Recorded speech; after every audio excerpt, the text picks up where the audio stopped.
On est entouré d'IA, on s'en sert tous les jours, mais est-ce que ça pense, une IA, vraiment comme nous? Pour le savoir, il faut oser la comparaison, regarder sous le capot et mettre face à face son architecture et la nôtre. Et on va voir, la différence, elle est fondamentale. Alors la grande question, une IA, est-ce que ça pense comme nous?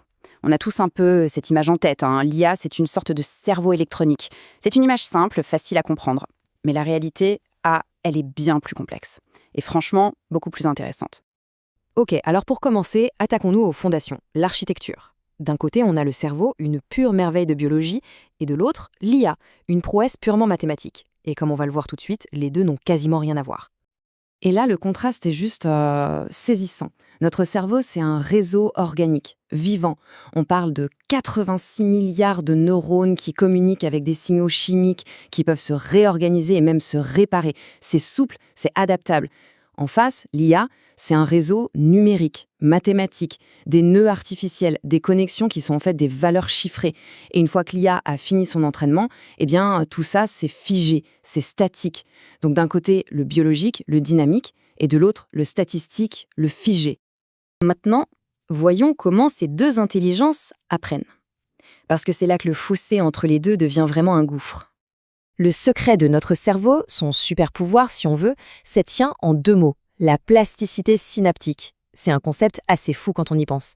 Ça veut dire que chaque chose qu'on apprend, chaque expérience, modifie physiquement les connexions dans notre cerveau. C'est un apprentissage qui est permanent, qui est gravé dans notre biologie. Et la conséquence de ça, elle est juste énorme. Nous, on apprend en continu, en temps réel. Une IA, elle, c'est complètement différent. Elle apprend par bloc, pendant une phase d'entraînement bien définie. Une fois que c'est fini, son savoir est, en quelque sorte, gelé. Pour lui faire apprendre un truc nouveau, il faut tout relancer, un réentraînement massif qui coûte une énergie et une puissance de calcul colossale. Pendant ce temps-là, notre cerveau, lui, il se met à jour à chaque seconde, tranquillement. Allez, on passe à un autre sujet, et pas des moindres. L'énergie. Et là, attention, parce qu'en matière de consommation, la différence n'est pas grande. Non, elle est astronomique. Alors, combien ça consomme un cerveau humain? Tenez-vous bien, 20 watts. C'est tout. C'est à peine de quoi allumer une petite ampoule.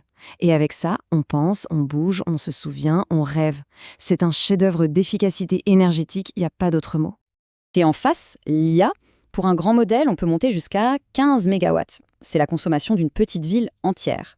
La puissance de calcul est là, c'est sûr. Mais à quel prix énergétique?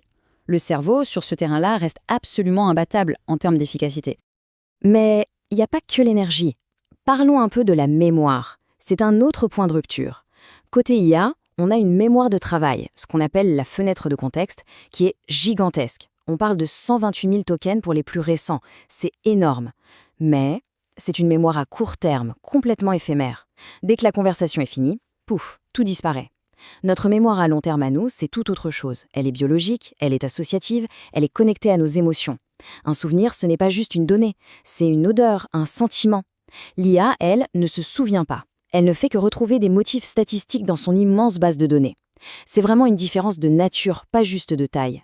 Bon, on a parlé architecture, apprentissage, énergie, mémoire. Mais maintenant, on arrive au cœur du sujet. La différence la plus profonde, la plus fondamentale peut-être, la conscience. Ce qu'il faut bien comprendre, c'est qu'une IA ne ressent rien, absolument rien. Elle peut simuler la joie, la tristesse, la colère avec une précision qui peut être bluffante, c'est vrai. Mais au fond, qu'est-ce qu'elle fait? Elle calcule juste la suite de mots la plus probable pour imiter une émotion humaine. C'est une simulation parfaite, mais c'est une coquille vide. Il n'y a aucune expérience subjective derrière. Parce que la conscience humaine, c'est tellement plus que ça. C'est la capacité de se percevoir soi-même, d'avoir conscience de sa propre existence. C'est de ressentir de vraies émotions qui viennent de notre système limbique. C'est d'attribuer un sens à ce qu'on vit. C'est l'intentionnalité, le fait de vouloir des choses, d'avoir des buts. C'est une intelligence qui est consciente et intentionnelle. Et ça, pour le moment, c'est un territoire qui reste 100% humain. Alors, après tout ça, la question qui se pose, c'est « et demain ?» C'est quoi la suite? Eh bien, la prochaine grande étape, le grand objectif, ça s'appelle l'IAG, l'intelligence artificielle générale. L'IA, c'est un peu le saint graal de la recherche en IA. L'idée, ce serait de créer une machine qui ne soit plus juste un outil super spécialisé dans une tâche, mais une intelligence vraiment générale, capable de raisonner sur n'importe quel sujet, d'apprendre toute seule, de s'adapter à des situations nouvelles, bref, comme un être humain. On en est encore loin, soyons clairs, mais les choses avancent à une vitesse absolument vertigineuse. Et c'est là que ça devient vraiment fascinant. C'est que même les modèles d'IA qu'on a aujourd'hui, qui ne sont pas du tout conscients, commencent à montrer des capacités surprenantes, des choses que même leurs créateurs n'avaient pas anticipées. On appelle ça des comportements émergents. Ça suggère que ces systèmes sont déjà bien plus que la simple somme de leurs composants. Donc pour résumer, aujourd'hui la frontière est claire. D'un côté, une intelligence biologique, vivante, consciente. De l'autre, une intelligence mathématique, statistique, qui calcule. Mais la vraie question pour l'avenir, c'est est-ce que cette frontière qu'on croit si nette va leur rester? Ou est-ce que, peut-être plus vite qu'on l'imagine, elle va commencer à devenir de plus en plus floue